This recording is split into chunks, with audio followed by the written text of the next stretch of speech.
আজকে আমরা দেখতেছি আমরা হচ্ছে একটা after effect template file ready করব। অনেক সময় আমাদের এরকম হয় যে আমরা একটা টেমপ্লেট ইউজ করে বারবার হচ্ছে সেটাকে হচ্ছে জাস্ট খালি ভিতরে ইমেজ অ্যান্ড টেক্সটটা চেঞ্জ করে দিলেই একটা কমপ্লিট অ্যানিমেশন ফাইল রেডি হয়ে যায়। সো আমরা অ্যাকচুয়ালি আজকে যেটা দেখব সেটা হচ্ছে কিভাবে একটা আফটার ইফেক্ট টেমপ্লেটের লেয়ারগুলো রেডি করতে হয়। যেটা হচ্ছে একটা কোম্পানির জন্য নাম হচ্ছে অমনি ক্লিপার। তাদের কোম্পানিরই হচ্ছে আমরা একটা ভিডিও টেমপ্লেট রেডি করে দিব। তারা শুধু যে কাজটা করবে সেটা হচ্ছে তাদের এখানে আমি হচ্ছে লেয়ারগুলো রেডি করে দিব। তারা তাদের মেইন ইমেজগুলো জাস্ট খালি এই ফাইলটা ওপেন করে চেঞ্জ করে দিলেই এখানে লেয়ার ইমেজটা নতুন ইমেজ চলে আসবে। সেম ভাবেই হচ্ছে তারা যে টেক্সট দিতে চায়, টেক্সটটা অ্যাকচুয়ালি হচ্ছে আমি এখানে এডিটেবল টেক্সট হিসেবে রাখি নাই, আমি জাস্ট এখানে একটা ইমেজ আকারে রাখছি। সো তারা চাইলে এটাকে হচ্ছে ইমেজ থেকে এডিটেবল টেক্সট হিসেবেও লিখতে পারবে। তো আমার মূলত কাজ যেটা সেটা হচ্ছে আমি তাদেরকে পুরো একটা টেমপ্লেট রেডি করে দিব।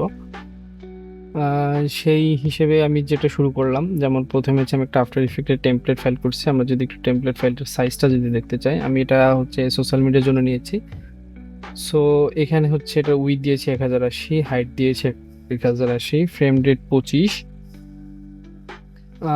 ডিউরেশন হচ্ছে 12 সেকেন্ড। তারা চাইলে এটা তাদের মতন কম বেশি করে নিতে পারবে, এটাতে কোনো প্রবলেম হবে না। নাম দিয়েছি আমি একটা আমার মতন করে, okay. Let's see, here is the others assets. Look, এখানে আছে প্রথম হচ্ছে কি কি ফাইল আছে, যেমন হচ্ছে আমি ব্যাকগ্রাউন্ড, আমি প্রত্যেকটা লেয়ারের নাম রিনেম করে দিয়েছি, কারণ হচ্ছে তারা এগুলো দেখলে যেন খুব ইজিলি বুঝতে পারে অ্যাকচুয়ালি কোনটাতে কি আছে। যেমন এখানে আছে হচ্ছে যতগুলো আমি হচ্ছে লেয়ার ইউজ করেছি, background, CTA button, discount offer, plus হচ্ছে লোগো, হোয়াইট অ্যান্ড ডার্ক দুইটাই, যেটা তাদের ইচ্ছা সেটা তারা ইউজ করবে।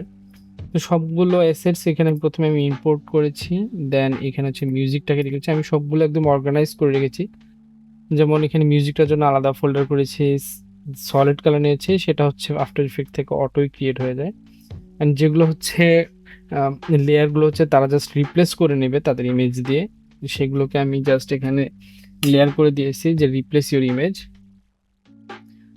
লুক, দেন আমি এগুলো সবই হচ্ছে এখানে প্রজেক্টস প্যানেলে নিয়ে আসছি। এখান থেকে হচ্ছে আমি সবগুলো আপনাকে যদি দেখাই, যেমন হচ্ছে এই ব্যাকগ্রাউন্ডটাকে আমি লক করে দিয়েছি, কারণ এগুলো খুব একটা সম্ভবত ইউজ হবে না। যেমন এখানে হচ্ছে ব্যাকগ্রাউন্ড, তারা আমি এখানে ইনিশিয়ালি জাস্ট একটা ব্যাকগ্রাউন্ড দিয়ে কাজ ছেড়ে নিয়েছি, যে তারা যদি চায় যে এখানে ডিফারেন্ট কোনো একটা ব্যাকগ্রাউন্ড ইউজ করবে, সাপোজ আমি এখানে একটা সলিড নিয়ে নিই। এই সলিডটাকে যদি আমি এখন একটা একটু ডার্ক ডার্ক গ্রিনিশ ব্লুইশের দিকে নিয়ে যাই, যেমন সাপোজ এইখানে নিয়ে আসলাম, যেমন এই যে একটা ব্যাকগ্রাউন্ড হয়ে গেছে। সো তারা যদি মেইন ফাইলে চলে আসে দেখবে যে তাদের ব্যাকগ্রাউন্ডটা চেঞ্জ হয়ে গেছে। সো ব্যাপারটা খুবই ইজি। তারা এভাবে না করে জাস্ট তারা যদি হচ্ছে এখানে যে কোনো একটা ইমেজও ইম্পোর্ট করে, সো সেটাই তাদের এই মেইন ফাইলে চলে আসবে। ব্যাপারটা এতটাই আমি সিম্পল করে রাখছি।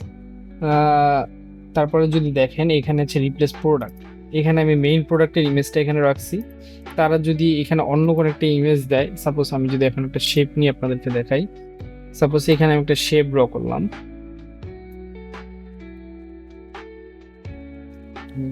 কালো সাজাই, দেন হচ্ছে নিচের লেয়ার আমি অফ করে দিলাম, অর্থাৎ যেই ব্যাকগ্রাউন্ডটা তারা ইউজ করবে, অর্থাৎ মেইন প্রোডাক্টটা তাদের যে প্রোডাক্ট আমি এখানে শেপ দিয়ে দেখিয়েছি, তারা হয়তো অন্য কিছু ইউজ করতে পারে যেটা ইউজ করবে তাদের মেইন প্রোডাক্ট হিসেবে। তো এখানে জাস্ট কোনো কিছু সেভ দিতে হবে না, কোনো কিছু করতে হবে না, জাস্ট এখানে ইমেজটা ইম্পোর্ট করে এখান থেকে হচ্ছে নিচের যে লেয়ারটা থাকবে সেটা অফ করে দিবে। দেখুন এই যে সাথে সাথে এখানে মেইন লেয়ারটাতে এখানে হচ্ছে মেইন প্রোডাক্ট হিসেবে চলে আসছে।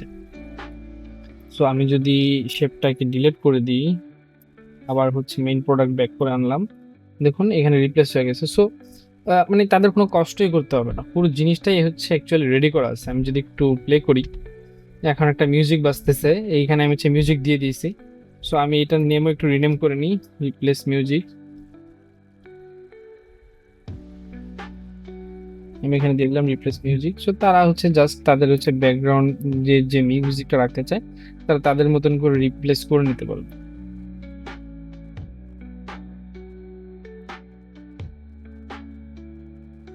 Okay.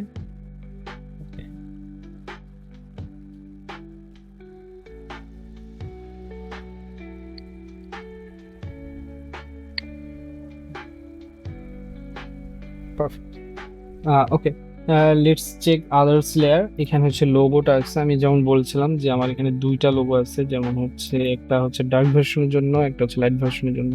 সাপোজ অনেক সময় এরকম হবে যে তারা তাদের ব্যাকগ্রাউন্ডটা ডার্ক ব্যাকগ্রাউন্ড ইউজ করলো, সো ডার্ক ব্যাকগ্রাউন্ডে লোগোটা দেখা যাবে। তো আমি কি করেছি, এখানে হচ্ছে দুইটা ব্যাকগ্রাউন্ড লোগোই এখানে উপর নিচ করে রেখেছি। যেমন নিচের লেয়ারটাতে হচ্ছে সাদা ব্যাকগ্রাউন্ড, সাদা লোগো, আর উপরেরটাতে হচ্ছে কালার লোগো। সো তারা যখন ব্যাকগ্রাউন্ডটাতে হচ্ছে কালার ইউজ করবে, হোয়াইট রাখবে, তখন তারা কালার লোগো ইউজ করতে পারে। আবার তারা যখন ব্যাকগ্রাউন্ডটাতে হচ্ছে হোয়াইট দেবে, তখন এই যেখানে দেখা যাচ্ছে একটু হোয়াইট লোগো, তখন এই ব্যাকগ্রাউন্ডটা হচ্ছে হোয়াইট চলে আসবে। সাপোজ আমি যদি একটু দেখাই, এই ব্যাকগ্রাউন্ডটাকে আমি একটু ডার্ক করে দিই,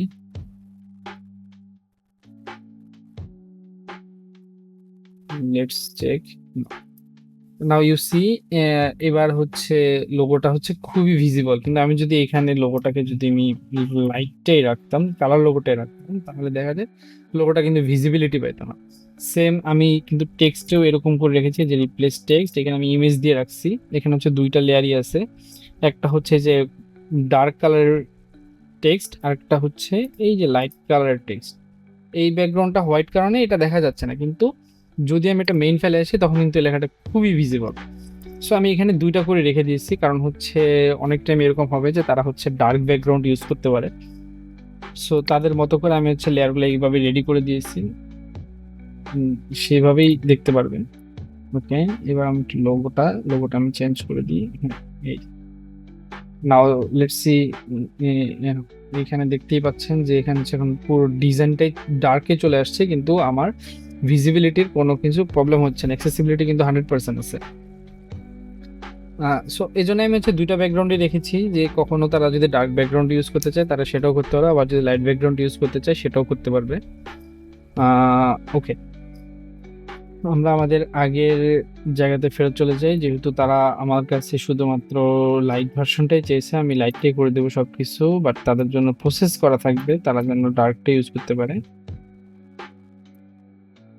Okay, এখন দেখুন পুরো ব্যাকগ্রাউন্ডটা কিন্তু আবার আগের মতন চলে আসছে। এই হচ্ছে ওভারঅল হচ্ছে একটা টেমপ্লেট, যেখান থেকে যে কেউ চাইলেই হচ্ছে একটা টেমপ্লেট দিয়ে বারবার সেটাকে ইউজ করে অনেকগুলা ভিডিও তারা বানাতে পারবে। এখানে আমি একটা জিনিস লেয়ার রেখেছিলাম, সেটা হচ্ছে ডিসকাউন্ট। এই যে ডিসকাউন্ট সেট, এইটা আমি এখানে নিয়ে আসি যেন লেখাটা পড়া যায়, অ্যালাইনমেন্টটাও ঠিক থাকে। বা তারা চাইলে এই পাশেও দিতে পারবে, তো ছোট করতে হবে। আচ্ছা, অসুবিধা নেই, it's not a big issue. Okay, now see, this is after effect template, and তারা যে কোনো মুহূর্তে যখন তাদের প্রয়োজন পড়বে তারা জাস্ট খালি তাদের মেইন ইমেজটা চেঞ্জ করবে, এবং তারা হচ্ছে তাদের ভিডিওটা রেন্ডার করবে এবং আপলোড করে দিবে। সো এখানে আসলে অ্যাকচুয়ালি যেন কন্টিনিউয়াসলি বারবার ডিজাইনারদের সাথে তাদের কন্ট্যাক্ট করতে না হয়, কারণ যত বেশি তারা ডিজাইনারের সাথে কন্ট্যাক্ট করবে ততবারই কিন্তু তাদের হচ্ছে চার্জ করবে।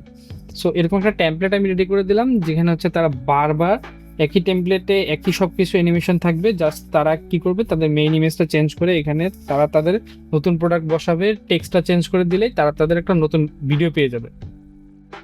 সো ব্যাপারটা তাদের জন্য কিন্তু অনেক বেশি লাভবান হবে। আবার ডিজাইনাররা তারা এই একটা টেমপ্লেট রেডি করে দেওয়ার জন্য চার্জও বেশি করতে হবে, কারণ যেহেতু তারা ওয়ান টাইম প্রজেক্ট হিসেবে এটা দিবে। সো এটা বোথ এন্ডেই ভালো হবে। ওভারঅল এই ছিল আজকের ভিডিও। আমি এরকম আরো বিভিন্ন সময় বিভিন্ন ভিডিও নিয়ে আসবো ইনশাল্লাহ। Keep watching and stay with us.